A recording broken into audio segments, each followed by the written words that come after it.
Good afternoon. Welcome to Prog Monster. My name is Murph. I'll be your host. Today we're going to be doing a look back at a classic rock album. This one comes from the 1980s, early 1980s, from a group that was big for me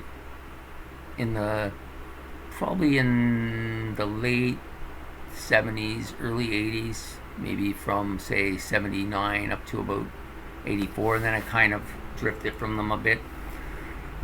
They were a top 5 band of mine at that time, and the album that we're going to talk about is probably in the top 30 of my albums of all time. It's a classic, and it's probably my favorite album from this group, although they've got some really solid albums at least early in their collection, before their main vocalist left and was replaced by another good vocalist, but their music was different then, and by that time I had kind of moved away from rock a bit and into something different. Anyways, the album we're talking about today is this one, Fair Warning by Van Halen.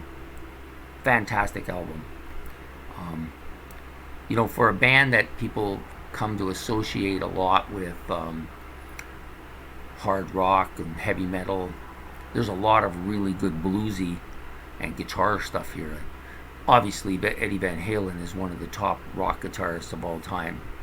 Some people might even put him right at the top. I have no arguments with any of that. He's not really my style of guitarist. I don't really think of him as being one of my favorites or anything, but clearly the man is talented. Anyways, the band in this particular album is the original band, the classic Van Halen band, which is Michael Anthony on bass, Alex Van Halen on drums, Eddie Van Halen on guitars, and of course the incomparable David Lee Roth doing vocals. The guy's voice is great. Anyways, I'm just going to go over the tracks on the album, and in order to do that I got to be able to see them a bit, just in case I can't. Anyways, the album was produced by Ted Templeman. Sorry, kind of screwed that up a bit. But anyways, there's 9 tracks on the album. Originally released as an LP, but I tend to like CDs better. They're much easier to keep, and I think the sound quality is a little bit better, especially the remastered analog ones. The first song on this album, Mean Street, starts out with a ripping guitar intro, and it's Eddie Van Halen at his best here. I really like the crunchiness of the song. It's very heavy. To me, it was at that time was probably in my top 2 or 3 songs on this album, because I like that more heavier, solid metal sound. Some of the other stuff came later as I started to grow into listening to more bluesy stuff, but that was the first song I ever heard on this album. I loved it right away. Then we come to Dirty Movies, which is kind of a different song, but it's typical of Van Halen. They like the sexual kind of upbeat part that they like to talk about and sing about, but it's got some real killer guitars on that too. Sinner Swing, this is a crunching song. Maybe at the beginning of this, first listening to this album, it was one of my 2 or 3 favorites, along with Mean Street and one of the other tracks on the album I haven't gotten to yet.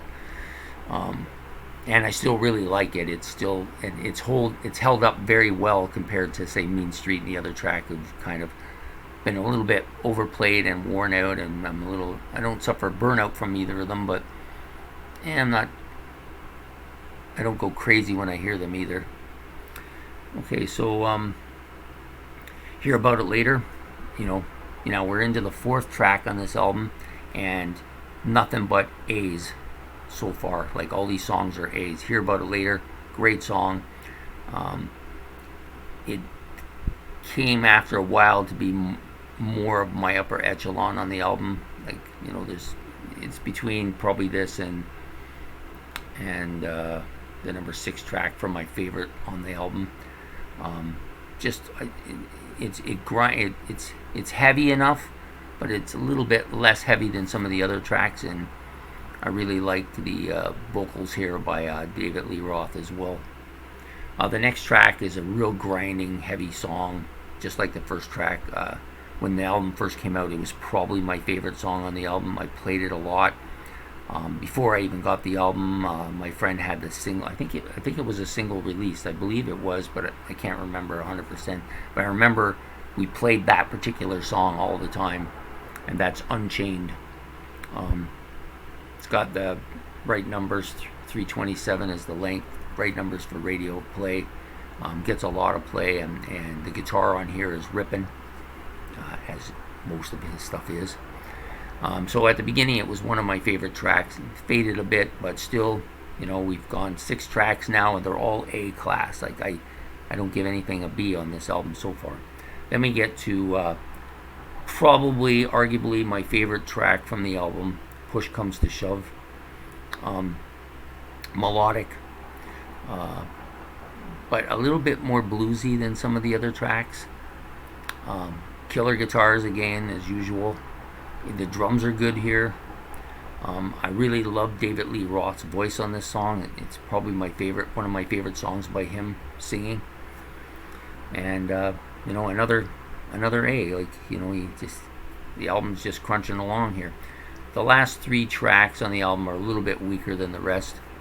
It's like they needed to fill out the album almost, but so This Is Love is the next track, which is probably the main radio stable one. It was the big hit.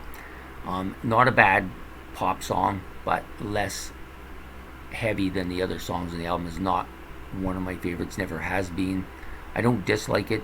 Gets maybe a B or a high C for me. Sunday Afternoon in the Park. I don't mind this. This is a little bit different. And it's not that long. It's kind of an interlude, kind of like breaks the album up, and slows it down a bit at the end. One Foot Out the Door. I initially didn't like it, and sometimes when I would be playing this album, I would skip that part of the album right at the end. I'd just take it off early. Wouldn't play that last song, but over time it's grown on me. I kind of like the way it just hops along now. And of course, again, David Lee Roth, guy's a master vocalist.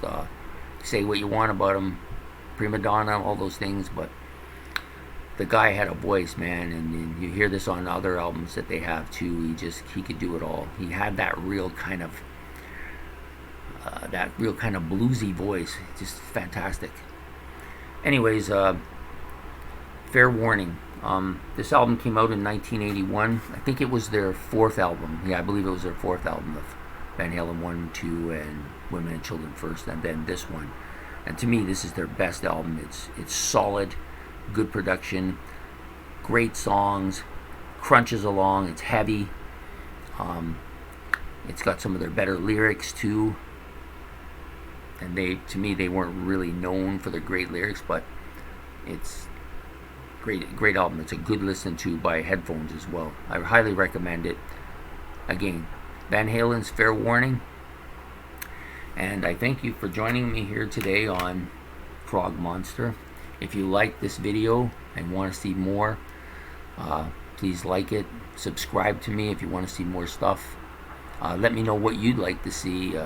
Tell me what you like and don't like about these albums. I'm interested in hearing. Sometimes people say things and they say, "Oh yeah, I never thought of that." Or they might say something that